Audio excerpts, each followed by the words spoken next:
And we're now going to hold the last panel discussion of the day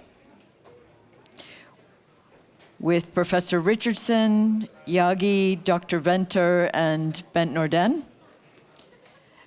The afternoon program highlighted the perils ahead for the planet Earth, ways to take action, and new perspectives and tools that can lead to longer, hopefully healthier lives.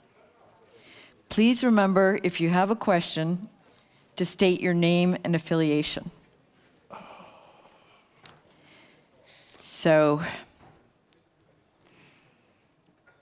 we have some questions that came in through our live stream. Can't see anything. And we can start with Katherine. Some critics say that some of the suggested interventions could open up a Pandora's box of new problems.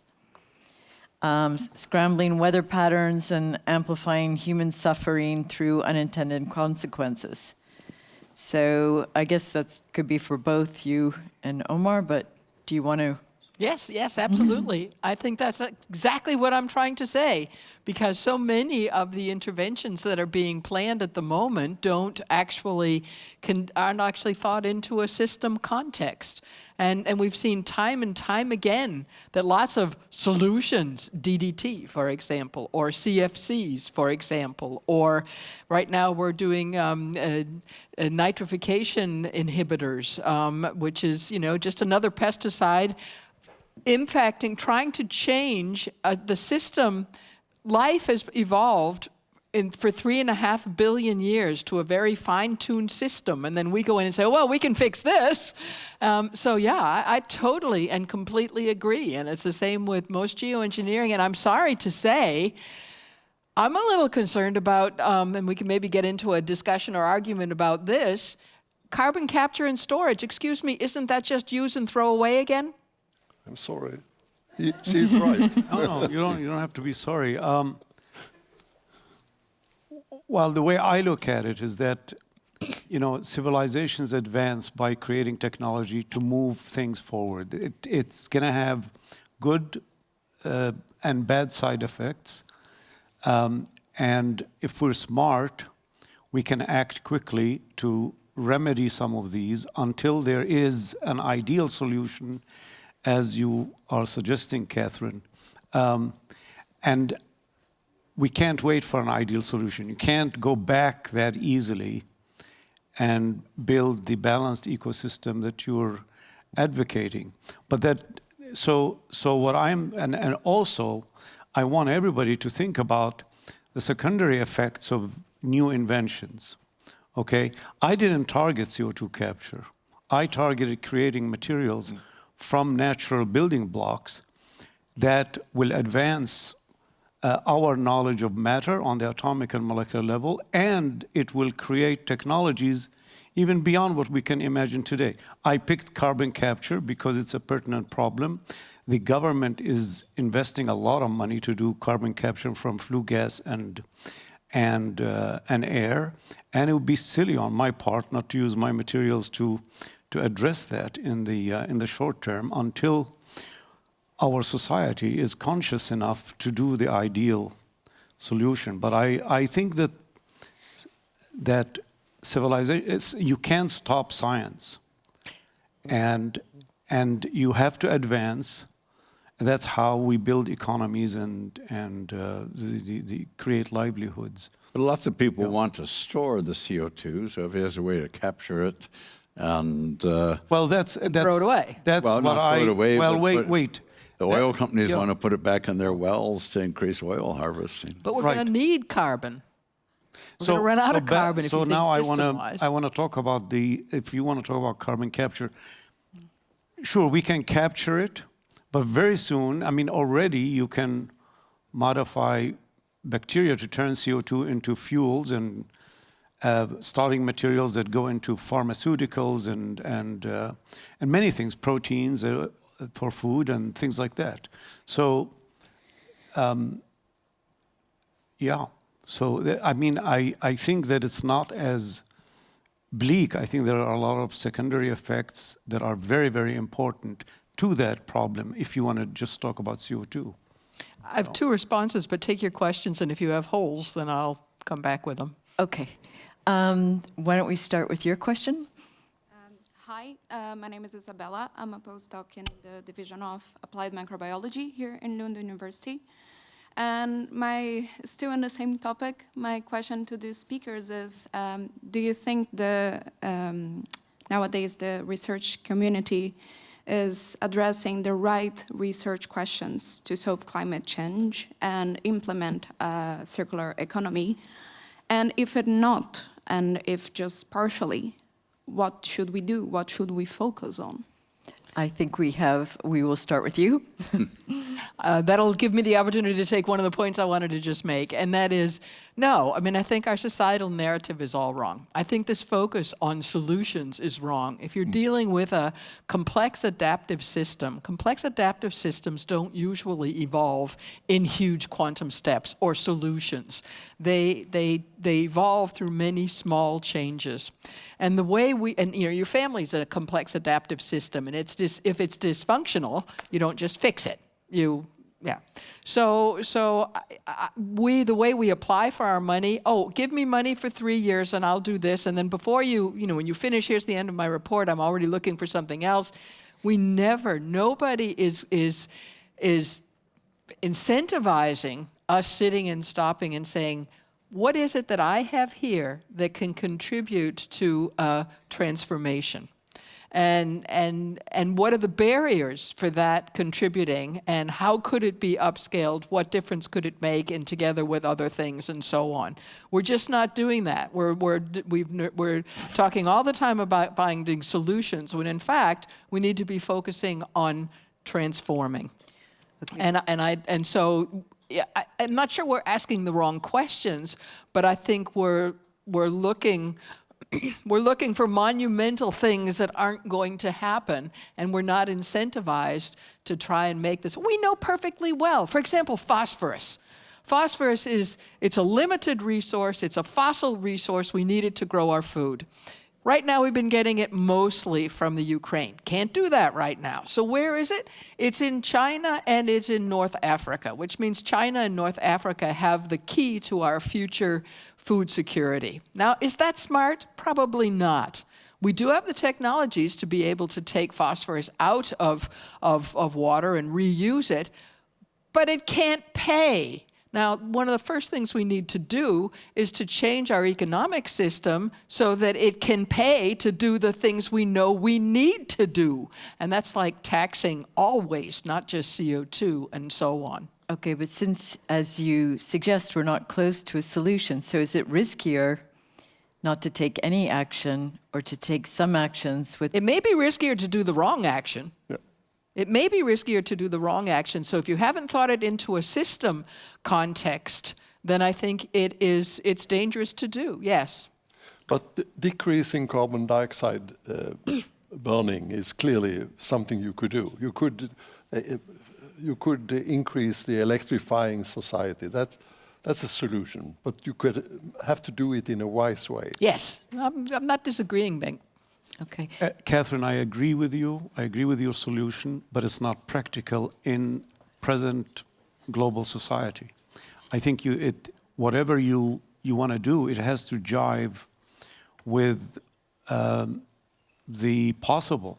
But we're right? going at We have a this. political system, we have a social system, we have an economic system. They're all interconnected, and we're here. We have an urgent problem, and short of a global revolution. But you're going at this with the it's- assumption we're smarter than nature, and I don't think we are. No, I think several of the speakers, including myself, although I didn't mention it, believe that nature is the greatest teacher and the most inspiring teacher. So I think we're all inspired by nature. I think we as scientists, and I don't think any of the speakers that so far spoke disagree with that. So you can't stop science, and science will find every avenue to solve whatever pertinent problem there might be. Carbon capture is not ideal, as already mentioned, but we have an urgent problem. We need to take CO2 out of the air. And as you said, once we take that, then the stuff from the ocean is going to come out, and we have to take that out. So, But it's not the most clever solution. You need energy to do it. well, give me a cleverer solution. You want to stop fossil fuel burning, and that's impractical, So, right? It's impractical. Who's going to stop that? okay, I think we're going to have quite a few more questions on the exact topic, but before we go to the questions here, I want to ask Craig a question. I saw on your chart that Asians had the longest life expectancy. Now, are you talking about just in the United States or the world? Well, that was U.S. data, but in most parts of the world, they outlive other ethnogeographic populations. Their philosophy is much more along preventative lines. Is that in part due to, for that reason, or? I think it's better genetics primarily. If you want to know how long you're going to live, look at your parents and grandparents. And the other big determinants are your mobility and your muscle strength. The combination of those things predict longevity more than anything. But you know, the Chinese populations have the lowest genetic variation of any ethnogeographic population. So it's a much more homogeneous genetic society. Direct African descent have the highest rate of variation. Caucasians are sort of in the middle on that. So it's all these things have to be taken into account, as well as diet and style of living. Okay. We'll go to our next question. Lorie? Oh. One from online for Professor Venter. When do you predict that the diagnosis technology will be available and affordable for the general public? So it's available now, but not affordable. The only clinics that exist are one in San Diego and one in San Francisco, and there's also one in Beijing. They cost between $5,000 and $20,000, depending on the program you're doing. There's no reason for them to cost that. So the new ones we're building are in a not-for-profit center, and it really depends on how much AI can eliminate radiologists having to read the images. It could come down, a genome can now be done for $200. A full diploid genome is probably closer to $800. All the tests combined without the radiologist would be about $1,600. Executive physicals cost $5,000 any place you go, and the cost of disease outweighs these costs tremendously. Okay, thank you. Could we take the next question?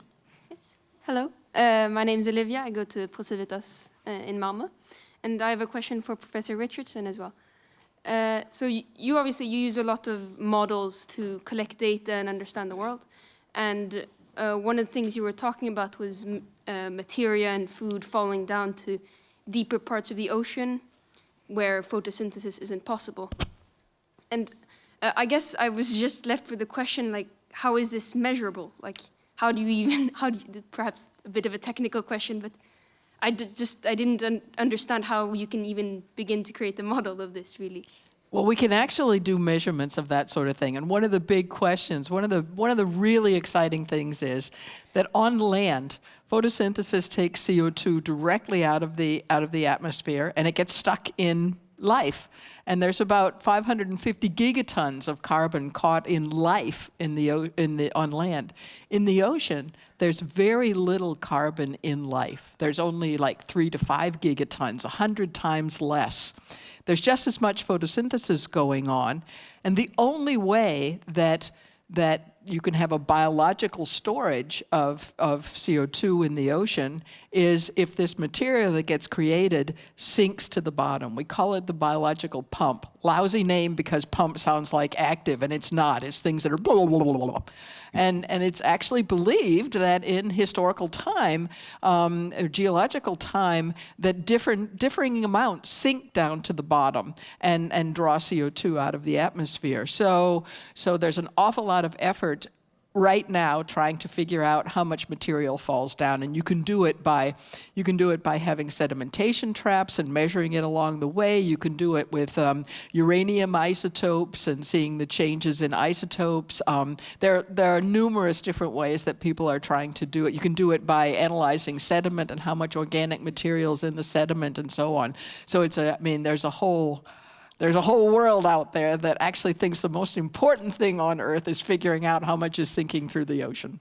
And that's why people want to do iron seeding to greatly increase the growth of the algae to have more CO2 sinking. But in my view, that's a very dangerous experiment we probably don't want to do. Okay. Next, please. I'm Werner from Gymnasie Katedralskolan here in Lund, and we're beginning to expand through space, and this gives us the opportunity to collect materials from space like metal and carbon. I wondered, will it lead to a problem if we gather these materials on Earth? Will it rub the balance in nature? You're looking at me, so that was... Go ahead. It's really an interesting question because I was just at a meeting where somebody was suggesting that what we should do, because it's so inexpensive now to use rockets, is to take our waste and put it out there. And my point was, this is a closed system, so the more resources you put out there, there's less to play with. So it's an interesting idea if you could try and compensate some of it. I mean, I don't know what would happen, but you'd need to think of it in a system context and what it would mean. For many of those things, they're not in a reactive form, so it doesn't really matter. I mean, how much? What's worrying is when you, for example, with nitrogen and phosphorus, and actually our problem with carbon is we took it from a basically an inert form and make it reactive and put it into the environment. So if you're going to take minerals in that are not reactive, I wouldn't lie awake worrying about it, but I would think of it in a system context. The space station does the opposite, takes all the waste on board the space station, packs it in stainless steel capsules and launches it back into the atmosphere. And so be careful when you wish upon a shooting star. I like it. Thank you. Fine. If we could have the next question, please. Yes. Hi, I'm Evan from Polhem here in Lund. And Professor Werner, I was really fascinated by your results regarding the testosterone receptors. And I was wondering if you have found any similar results with, for example, estrogen receptors or any other hormone? Well, it's been known for a long time, correlations with estrogen receptors and how treatable breast cancer is. And so that's one of the measurements that was always done early on, was measuring the estrogen receptor levels in breast cancer. But it's not a triplet repeat, so it has very different expression levels, and that's the problem with the triple negative breast cancers without very low estrogen receptor levels are much more complex for treating and harder to treat. So, but knowing the hormone levels and the receptor is essential for understanding what's going on biologically. Both, yeah. Okay. Thank you. Go ahead. So hi, I'm Carl-Viggo from Posivitas in Helsingborg, and my question is perhaps particularly directed to you, Werner. I was thinking, if you manage to reduce cost of this screening so that it could be scaled, or would you then be able to scale this? You mentioned that like 5% of the population over 50 had some kind of a tumor, for example. Wouldn't this put huge pressure on healthcare, for example, treating all these people who you would now find? No, because they have to get treated once they develop symptoms, which means they probably have at least stage 3, if not beyond cancer, quite often with metastases. The cost of the treatment goes up, the complexity goes up, the morbidity goes way up. So it's very inexpensive to treat a tumor at stage 0, stage 1, even stage 2 before it's metastasized. Usually, the medical system now is based on you having symptoms, which means you have to have enough advanced cancer to be causing you bone pain, some problem someplace to make you aware of the tumor. So finding them before you're aware of them usually means that they have not metastasized yet, and the costs are very low comparatively for treating them. Okay. But do you envision that one does this procedure once a year or something like that? Or so I do it twice a year, having had cancer. Cancer is not once and done in life. The biggest risk for disease is your age. It's not considered a risk factor, but it should be, because it's the biggest single risk as you age. Your risk for all diseases go up, but particularly heart disease and cancer. So, if you detect them early and get things corrected, you'll have a much better chance of living longer. The ideal thing would be to have your genome and your baseline studies done when you're young, because then you're your own control group for the rest of your life. And you're not comparing your numbers and your values to the rest of the human population. They're comparing to you, and are you changing? And so serial brain MRIs, we track people over years. You can see whether their brain's changing and by how much. You can see if tumors are developing. There could be debated how often should be done. Probably over 50, I would say once a year, unless you have been already diagnosed and treated with a major cancer.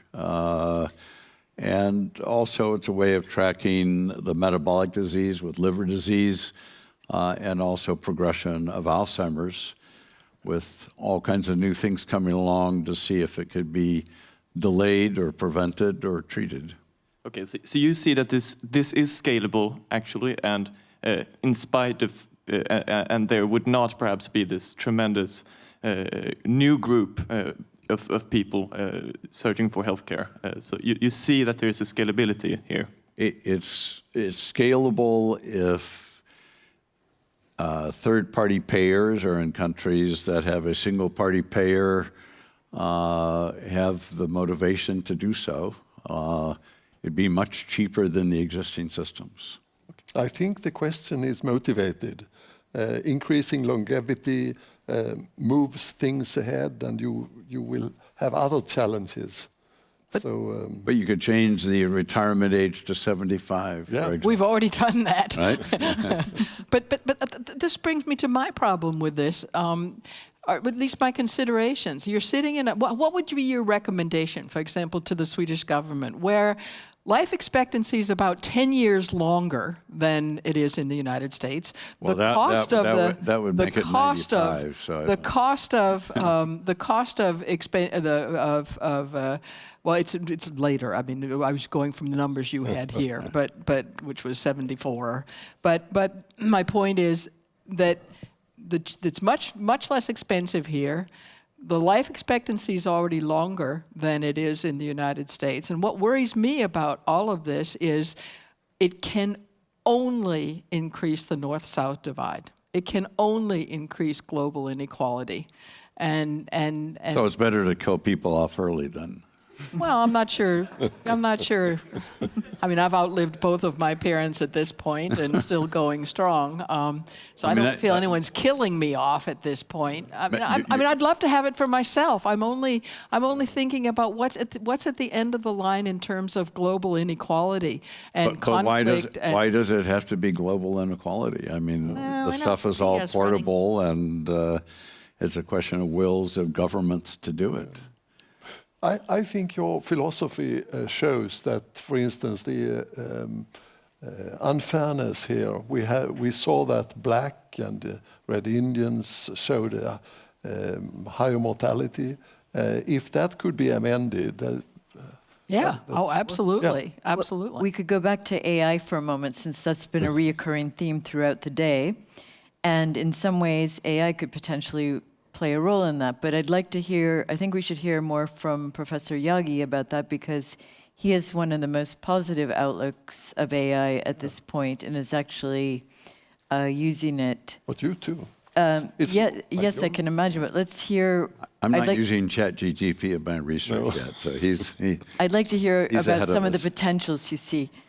I can't figure out. I'm an experimentalist. I like to experiment and push the frontiers of knowledge. And in this case, so far I'm looking at the AI as an important tool that could be transformative to what chemists do in the laboratory. And I showed some examples very quickly, but if I can put all the conditions under which people make compounds in front of my students, and which can be interrogated through machine learning or through other means, and the researchers now can make decisions based on facts rather than chemical intuition or some know-how passed down from graduate students or from PI to students. I think that they're going to make better decisions. The other thing is that what I've discovered is that even ChatGPT, which is not that great at doing things, but you can converse with it and train it to get really good at this specific thing you want, and just with minimal effort in the grand scheme of things, you can get it to look at a much larger reaction condition space, to explore much larger reaction condition space than what, let's say, a researcher might do, because they're basing a lot of the decisions that they make based on chemical intuition. So I think that that's one very important factor. Needless to say, you can do this much faster than if the researcher had to do this from scratch, much faster. I gave the example, crystallizing moths and coughs, I made it look easy. For some people it's easy because they've spent years in the area, but if you're new and you want to crystallize a moth, maybe if it's carboxylate moth, you might be able to do it much faster. But if you decide that your linkage is pyrazolate or some other functionality, you're going to be in the lab testing different conditions, probably for 2 years.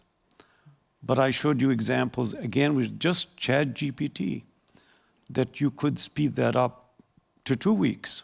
So in many ways, I see AI as being transformative to our day-to-day.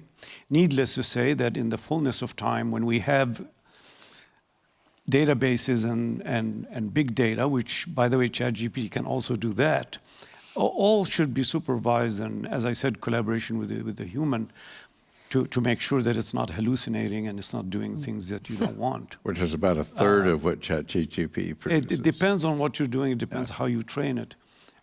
I find that the emerging scholars are much better than the more senior people in conversing with ChatGPT and getting it to do things.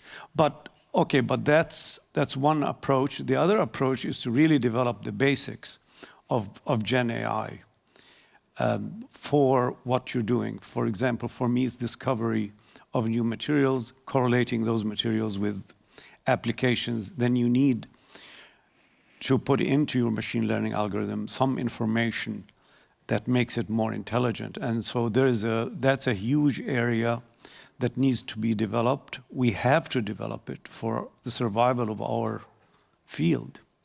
There's a real nice study that just came out of Caltech looking at pathology slides of people that had cancer. The slides were 10 years old, so they knew the outcome.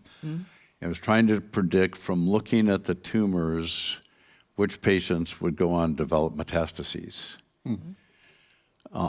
Pathologists, the best they could do was 50-50 guessing. The AI algorithm with just small test sets was able to get to the 80 or 90% level. But it was mentioned earlier, it's often difficult to go back and understand the decision-making process. Nobody can tell looking at the slides how the algorithm was making the choices, but it's a tremendous step forward that no pathologist can make those decisions. So it shows the hope for improving pathology and lowering the cost and getting more accurate information out of it. But the other study they did showed that, you know, if you talk to AI people, they always say you have to have massive data sets.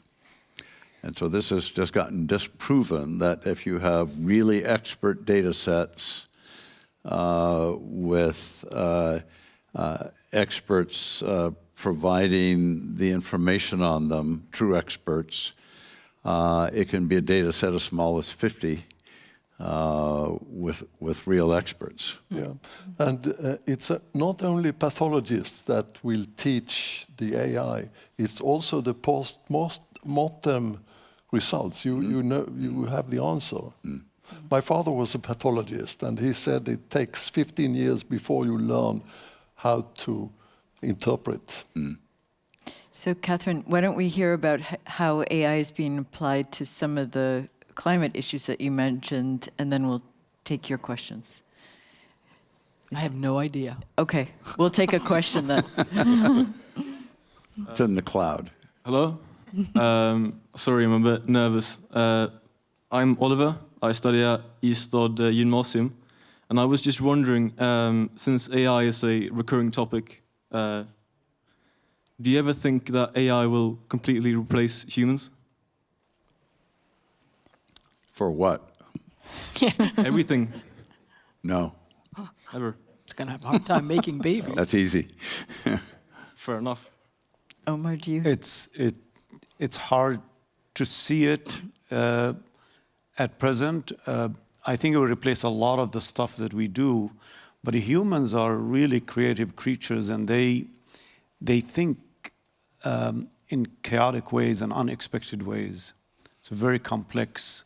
Our creativity comes from a lot of complexity, and it's not clear that it could be modeled, because if you just look at the speeches that we had, and each person's discovery was completely different. So I don't know. I'm not willing to say that we would be replaced, but certainly a lot of the tasks that we do may very well be, you know. Okay, thank you. We're going to, Professor Medal, as soon as you get the microphone. I think we need to make one thing very clear, and that is that a computer is not a brain. And a brain has a sensation, sensual knowledge about itself. It has a consciousness, which you will be able to simulate in a computer, but you will never be able to create it. So I think that it will take a very, very long time before artificial intelligence will become functional the same way as a brain is. I'm going to say something really strong. I would say anything that stops experimentation should not be tolerated in science. And I think one of the people who gave a speech early on is very objective, and there is no emotion or sensation. I think that makes for a great scientist. So I am a strong believer in experimentation and pushing science to its limits. What about gain of function pathogenic viral work? You can answer that. Well, you said nothing should be stopped. That's, Well, I mean, I think when it comes to that, then there are some ethical things that have to be considered, obviously. I mean, we don't do things blindly. But I think the acquisition of knowledge should not be hindered. I think, You should not stop science. I agree fully. Yeah. Okay. Let's take the question here, and then we'll go over there. Hello, my name is Louis, and I come from Gothenburg, and I go to Hvitfeldtska. And this is a question directed towards Richardson, and it's about, well, in school we speak about ocean acidification, and we briefly came along across the term of the point or tip of no return, which, you know, is about the ocean continuously releasing carbon dioxide into the atmosphere, continuously heating up in a cycle. And this is a point that I suspect that we will reach at some point, and it will undoubtedly lead to some extinction of creatures with organite shells in the sea. And I'm just curious about what you think. How would that affect the ecosystems? And most importantly, how would we as humans react to this phenomena? That is a really loaded question. Thank you. I know you can speak. First of all, we don't give the ocean the respect that it deserves. And the ocean can tell us an awful lot. First of all, I'm really unhappy that it didn't get more, or it doesn't get more focus in the media. But if you took the temperature of the ocean since the 1970s, every year, the global ocean from 50 north to 50 south, it goes up, the next year, they overlap, and so you end up with a band of spaghetti. Until the middle of 2023, bing, we suddenly jump up 0.2 degrees in average warmer. And it stayed up there. We've got this big jump, which has a huge effect. That's why we're hearing about the Great Barrier Reef and the great bleaching that we have at the moment. And the really scary thing about that is that nobody knows why. Oh, yes, there was an El Nino, but there's been El Nino before since the 1970s. Oh, yes, there's climate change, but there's been climate change before. Oh, yes, there was less wind over. Nobody can totally explain it, which means that our models, I mean, nobody in 22 with our models said, hey, something big's going to happen in the ocean next year, and that's, by the way, where over 90% of the extra heat is stored on this planet. And what that tells us, and you know, people have said to me, does that mean our models aren't valid? Yes, our models are valid. They give our best understanding of how the system reacts. The fact that the system's doing something different tells us we don't understand the system very well. So there's a lot of things we can learn from the ocean. In terms of ocean acidification, yeah, I mean, it's already well known that if the world achieves the goals of the Paris Agreement, and nothing indicates that they will. But if they do, we'll still lose the coral reefs. But nobody cares. Well, temperature change is more important than acidification. Yeah. That's why I started with it. That's why I started with that. 1 degree temperature change in the Indian Ocean resulted in all the white sandy beaches and the Seychelles from killing off a symbiotic bacteria that kept the coral alive. Just 1 degree C. Yeah. But my point is that there's an interaction between both temperature and acidification. If you look at pteropods in the surface, it's the acidification. Or if you look on the west coast of the United States where they're trying to raise oysters, baby oysters have paper-thin shells that when you acidify the water makes it very difficult. So we are seeing also economic effects of acidification now.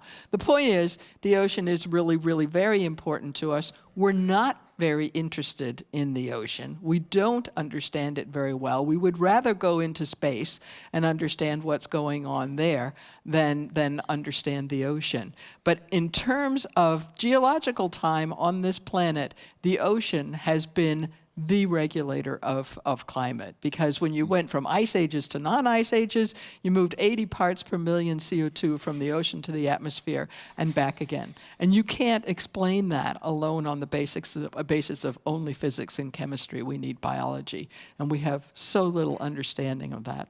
Well, by the way, the book that I showed was about our ocean expedition, that before we did this, oceanographers thought there was very little biological diversity in the microbial populations in the oceans. I'm afraid you and I are probably pretty close in age. And when I started studying, there were no bacteria in the ocean. Yeah. The only ones that were there were the ones that might have run in from land. They number them one at a time in the Sargasso Sea. They were up to SAR 11 when we did our shotgun experiment to show that there was roughly 2,500 species there that they had missed. Yeah. So.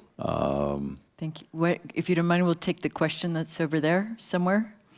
Hi, my name is Evelina, and I'm from Landskrona.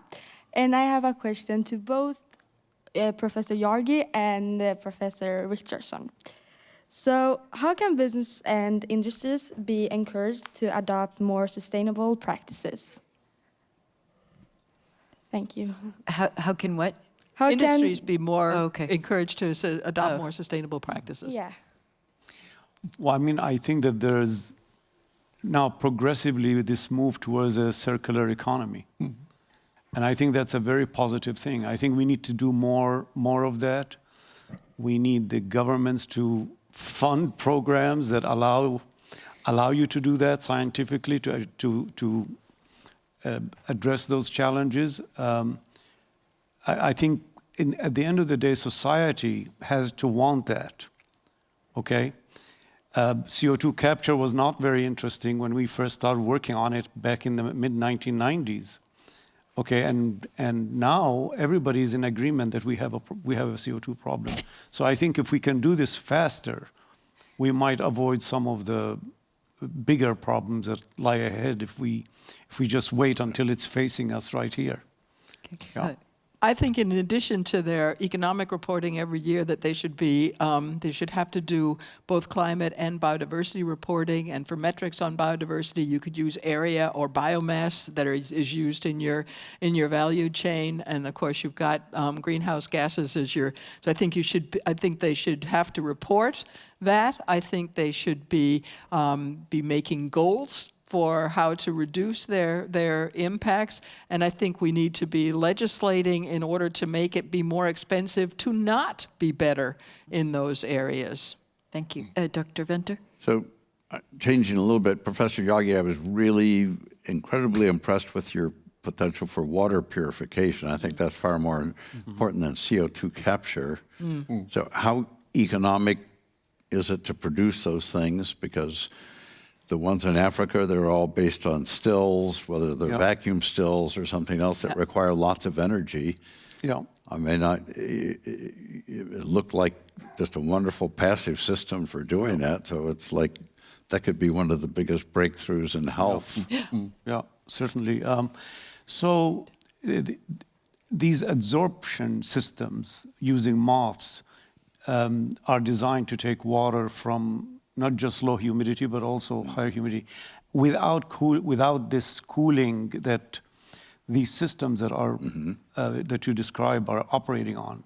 When you have cooling, like refrigeration cooling, you're using a lot of energy. Yeah. With these systems, the only, let's say, the cost of energy is really the heating of the MOF in the electrified, if you want to. But the non-electrified is just working on sunlight. But in southern Africa, you have a lot of humidity and a lot of heat. So. Yeah, exactly. But if it's electrified, so you have the energy that you have to put in to take the water out. The fact that you have a hydrophilic, hydrophobic pockets allows you to use lower temperature, so that's a good thing. Second thing is air. Fans that push the air into the material, and that is about 80% of the cost of energy. So how do you prevent pollution of the MOF? It doesn't, well, first of all, the MOF, so let's say you have NOx's in the air, water sticks to the interior of the MOF much stronger, so that gets kicked out. Let's say you have dust particles, you can always have an air filter. A very inexpensive air filter. So is the cost of this, is it scalable for...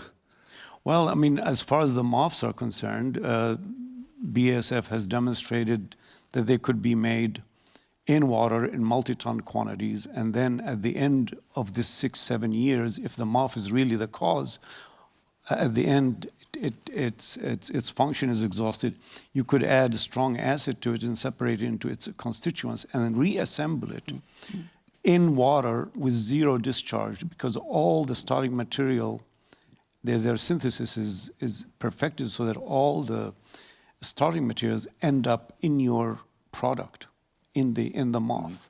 So, and concerning the cost of the MOF, for the electrified system is only using 200 grams of MOF.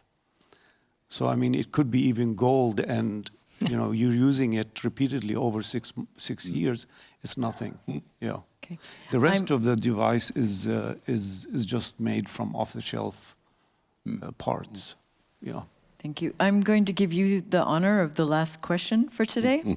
Oh, okay, we're going to have two last questions. So why don't you go ahead? Yes, my name is Ville. I'm from Nösnäsgymnasiet.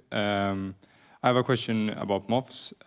When the MOF binds to water or water binds to MOFs, how does the abilities of the molecule change? Does it change in boiling point, for example?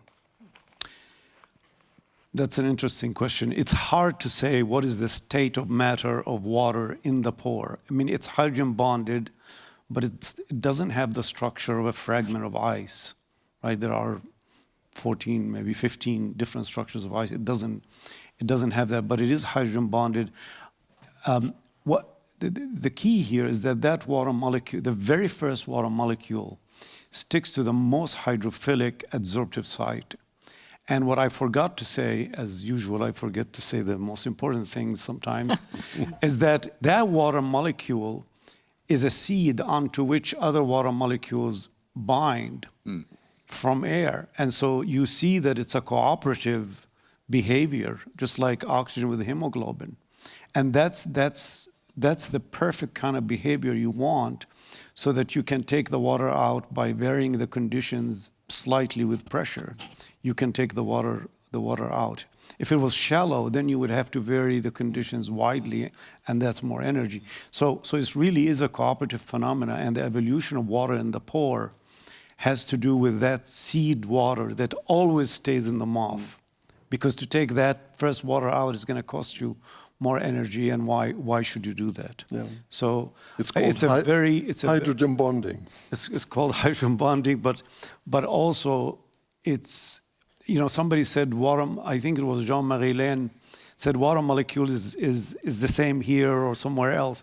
And yes, I understand what he's saying, but I think the first water molecule is really different because of the way the molecule interacts with the surface, you see. Mm-hmm. So I think the interaction between molecules is so important to consider. Sometimes we think of molecules as isolated entities, but really a lot of their properties come from how they interact with each other. So I didn't answer your question. I don't know what is the state of matter of the because it is hydrogen bonded. In ice, it's hydrogen bonded, but it doesn't have the same structure. Thank you. Yeah. Thank you. Okay, go ahead. Hello. My name is Niels. I'm a PhD student here at the Chemistry Center in Biochemistry. And I just want to say, for all the three speakers, the last three talks, I found very inspiring, and it changed my mind a little, which is always good. And I find the slight professional disagreement here also extremely informative, to hear such a discussion between eminent scholars that slightly disagree. In our field we have AlphaFold 2. I'm doing computational protein design. And we had a complete paradigm shift from our physical-based, statistical-based models that gave some kind of insight to completely black box AI things that greatly outperform our old methods. And the thing is I really dislike the term AI because it's not intelligent. It's machine learning. That's, I think, what we should call it instead. I wanted to ask about the choice to use ChatGPT over other, what I believe called text extraction methods or information, or text interpretation or something. That's a whole research field that I think also has been a long history. And it was only until ChatGPT sort of was available to the masses, more or less, that it really became like in a common consciousness that this AI, these generative models, sorry, I call it AI again, that these really have very interesting properties. But I wanted to ask, have you considered the other non-large language model-based AI pipelines that to do, for example, this task of information extraction from scientific articles? Yeah. I mean, those models, they work, but they're very, very slow, and scientists couldn't use them, like researchers in my lab, let's say, couldn't use them because you have to go back and do heavy reprogramming to make it suitable for that specific task. While now with ChatGPT, all you have to do is converse with it through prompt. And now we are collaborating with a computer scientist who can even automate the prompts for you so that they are more perfect than what a researcher would put in. So, and that facilitated access of this ability to mine information to anyone in my lab. They didn't need to know programming. In fact, ChatGPT will reprogram things if you want. It can reprogram our robot for various purposes. So this is what I'm talking about. That is I don't want to say a revolution, but there is something there that is shifting dramatically the way we do things in the lab, the way we do research. Yeah. Okay, thank you. So thank you. We're going to have to stop soon because some of you I know have to get to the airport. However, I'm going to ask each of you, the speakers, to summarize just in a few sentences where you think we're headed in the future. And I'll start with you, Omar, because I know you have to leave first. Well, I have a very positive outlook about the future because I still work with students no matter where they are. I've been to many universities, I've lectured in many universities. No matter where they are, they're very interested. They're very interested in the future, they're very interested in doing the right things, and they're smart. And I do believe in the power of innovation, and humans have demonstrated over and over again their tremendous capacity for creativity. And so don't underestimate, that's why I think it's hard to prejudge the future, because we're not taking into account this tremendous talent for creativity that humans are capable of. Thank you. So I have a very positive outlook. Dr. Venter? Well, like most scientists, I'm an extreme optimist, except when I look at the political situation in the United States, which makes a pessimist out of almost anybody, with at least 40% of the country being anti-education, anti-intellectual, anti-science, anti-evidence-based decision-making, anti-truth. Societies have been there before, but we're close to a tipping point that it doesn't matter how many brilliant scientists there are, if we're outnumbered by the ignorant masses, the outcome could be far more bleak. Katherine might have to add an additional tipping point to her chart. Well, actually, that's a good point. But first of all, I'm sorry I started out by sounding like the sour old lady on this one. I actually think we agree. No, I actually think we agree. I'm incredibly optimistic because I simply cannot believe, although the evidence doesn't look good, I have to admit, but I simply cannot believe that humanity would be so foolish as to ignore the knowledge that we have. And I do believe that knowledge is power. You seem to think innovation is power. I think knowledge is power. I think we're at a really, really pivotal position in our understanding of our relationship to knowledge and the world. I think back to Darwin in 1859, and no, I wasn't here at that point, almost, but not quite. And his point was, we're not better than all other organisms. We're organisms just like all the rest. And there's still people that don't get it, but most people have gotten there. Where we are now is I think in terms of we're not better or smarter than the ecosystem. We're not going to be able to do it better than the ecosystem that we're a part of. We have to respect that we're a part of it and learn from it. And I think that's what we're doing. And I honestly, I'm both a mother and a grandmother, and I believe there's a future for my genes. Excellent point. I think our host should have the last word. No, that's not, he will have the last word. She promised. I figured he would anyway. He always has the last word. But I'm going to just say thank you, and then we'll save the best for last. How about that? So I just want to say a final thank you to everyone who's participated in the program. I believe we have a lot to consider and hope that some of the messages you've received over the past 2 days offer new perspectives and means on how we as a species can best navigate our pathways forward together. I need to thank Lucy, whose discovery 50 years ago by Professor Johansson got us all to thinking in different ways, and in a way brought us all together today. I want to thank again all of our excellent speakers, whose research, discoveries, and the willingness to share their knowledge offer means and possibilities for the future. Thank you again to our hosts, Lund University, the Royal Physiographic Society, our sponsors, volunteers, and the audience who together made this program something more than was possible on an individual basis. It is the work of all together from the many different backgrounds and places that are gathered here that will serve to predict our collective futures. So thank you all for being part of this,